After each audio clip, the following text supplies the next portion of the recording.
What if I told you that your inner conversation is affecting your external reality? What if I told you that your inner chatter is mapping your reality day in, day out? What would you say? Hello and welcome. My name is Benjamin. In today's video, I'll be talking about the secret relationship between your inner conversation and your external worldly success. The secret between your inner conversations and your external worldly success. I'll repeat that again. The secret between your inner conversations and your external worldly success. The thing is this: we talk constantly. We human beings talk constantly. There is no there's no day that goes by that we do not spend a large amount of time talking to ourselves. But what we do not know is that those conversations we are having with ourselves has a big impact on our day-to-day reality. It has a big impact on the kind of people we attract. It has a big impact on our financial success, on our career success, on everything. It has a big impact on them. So if you understand the fact that your inner conversation affects your external reality, it falls upon you to make the disciplined decision to watch what kind of topic you are dwelling on. Because every idle word that man speaks about, be it with other people, be it with themselves, every idle word, they shall give account of it. That is what the scripture says. So in this video, I'll cover this video multiple times, but for some reason it keeps coming up because I don't know, maybe the universe is trying to say, do it one more time. Maybe the other ones I didn't do it properly. Who knows? So it's quite simple really. There are things you need to do to make sure that your inner conversation is beneficial to you. This is what it is. This is how you go about it. I'm sure right now there is something you want. You want something. I don't know if it's a car, a house, a child, a relationship, or health. It could be anything. Now, if you take account of your daily inner conversation, you will notice that it's always chaotic.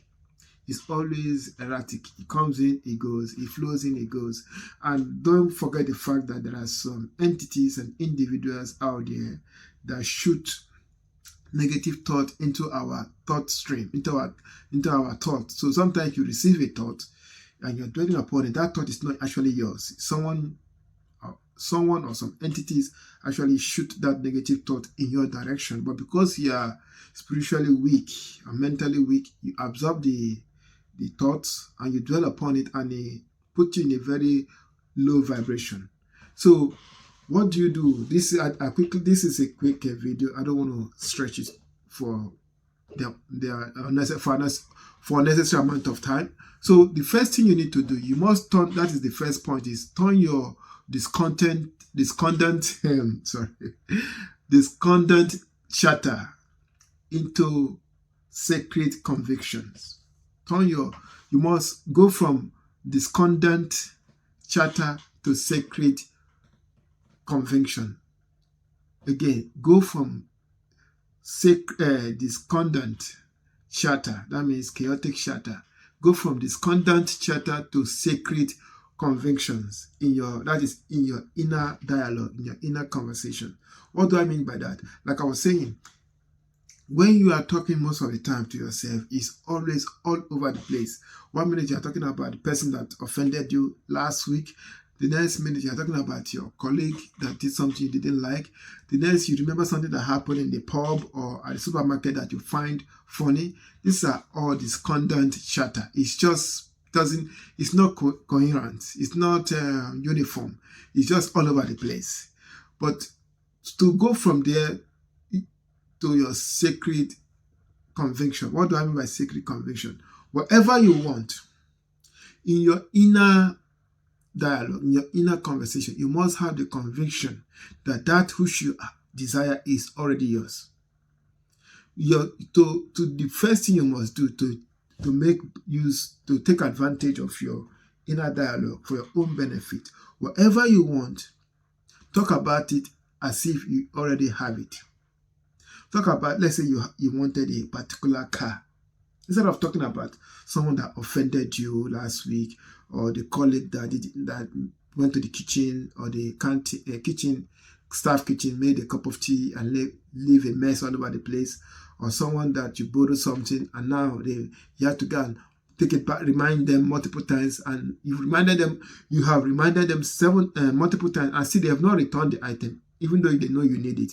Instead of dwelling on those thoughts and going from one negative thought to another, dwell on the thought that thing you want, you already have it. Dwell on the thought that you are not using it. You are not in possession of whatever you want.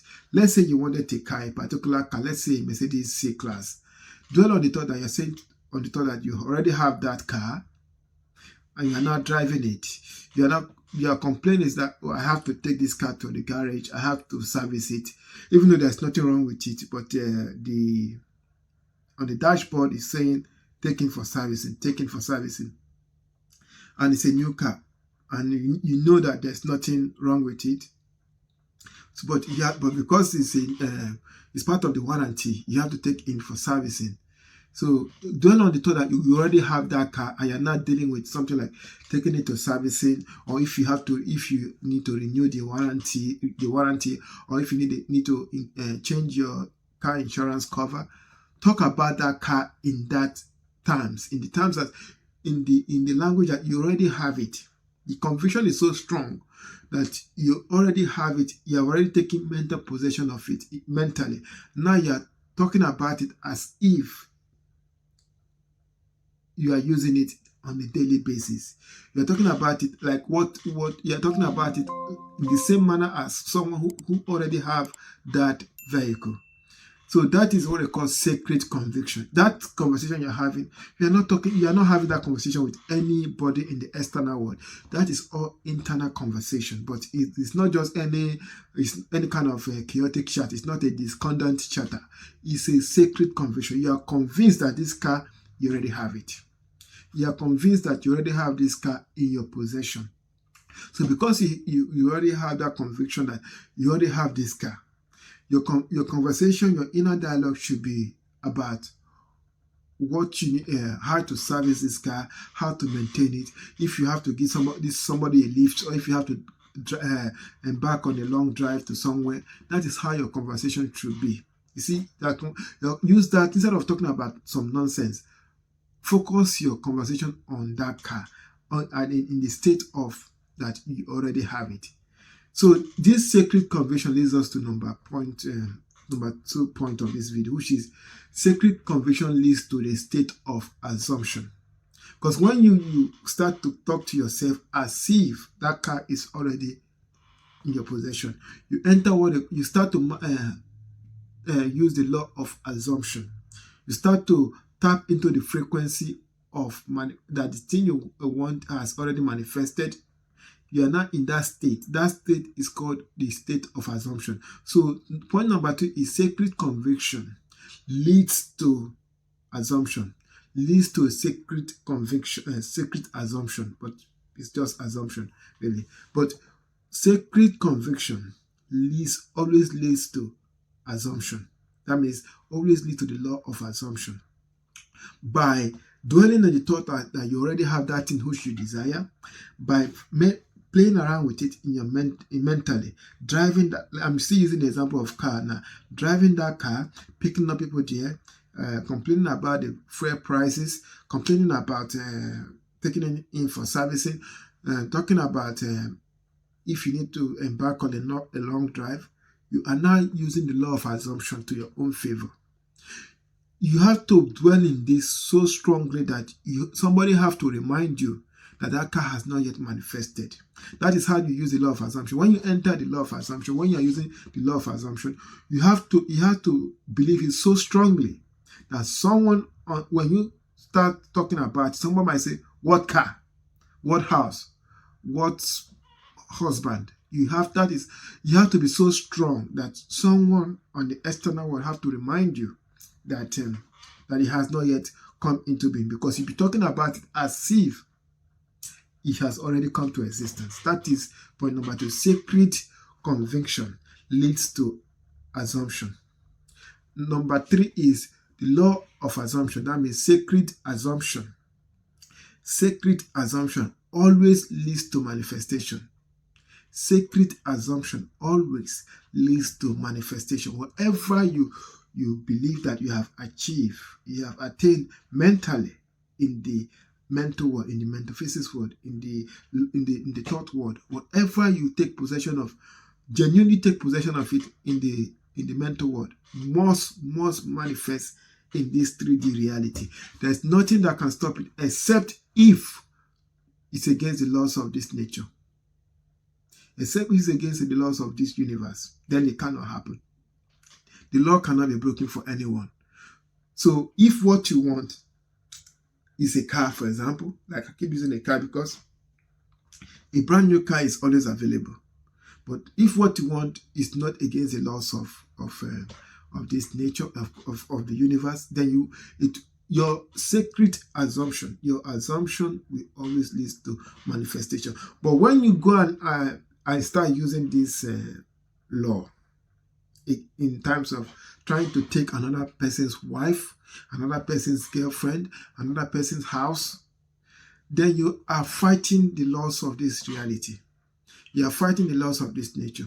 Let's say the person, you wanted a house, and that house already belongs to someone, and that person has decided that that house, he has already written a will saying that house, when he dies, that house must go to a particular church, or a particular foundation, a particular charity. He has already written that will, and you wanted that house. You see, you're already fighting the laws because that house is not yours, first of all, and that house has already even taken change of ownership in the spiritual world.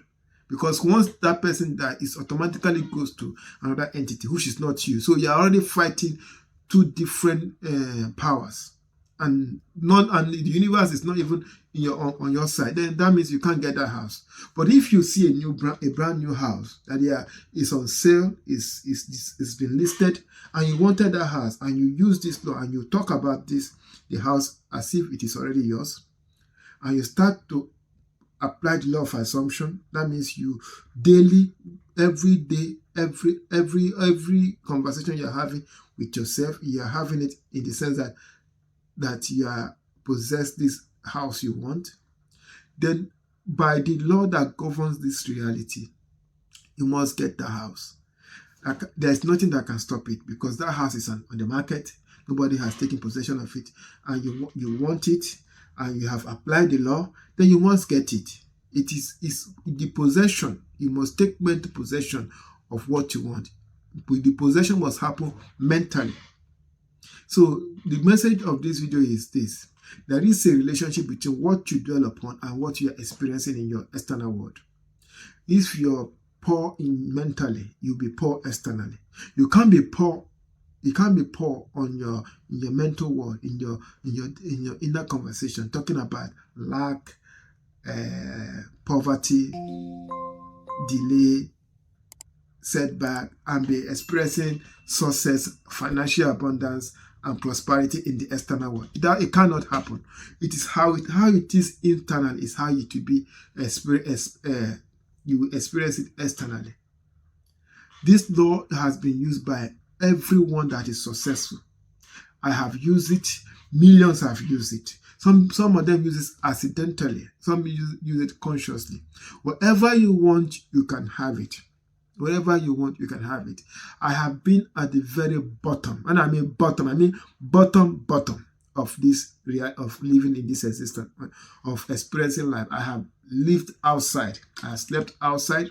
I have been days. I have nothing in my pocket, no money, no job, nothing coming from me. I have experienced it all. So if there is someone that have experienced this law, that have tried it, that have used it to his own advantage, it is me. I know it from a first person experience, personal experience. I have used this law.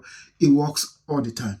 As far as you are not going against the laws of this universe, as far as you are not using it to harm someone, as far as you are not using it to take what belongs to somebody, then it will work the same way for you. So Whatever you want, instead of wasting your inner dialogue on some rubbish and chaotic chatter about somebody that offended you, someone that did something you didn't like, or your colleague, or your boss, or your landlord, or whatever of those things, dwell on the thought of things you want. Dwell on the thought of the things you want and take mental possession of it. Take it mentally. Take it now. Now is the time for harvest.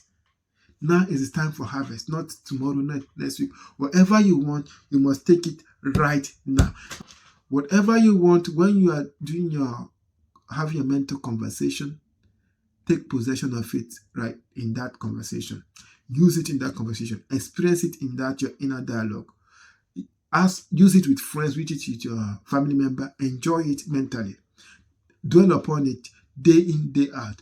Like they say in the Bible, pray without ceasing. Your inner dialogue is a prayer. So when you are having those conversations, those are prayers. So if you are dwelling on negative thoughts, having negative dialogue, you are praying for negative experiences. And when it happens, don't blame anyone. Blame yourself. So the message of this video again is stop wasting your energy on discordant chatter. Pick what you want. Have a sacred conviction conversation with yourself. That means have the conviction that you have already possessed what you want. Possess it mentally. Use it in that conversation.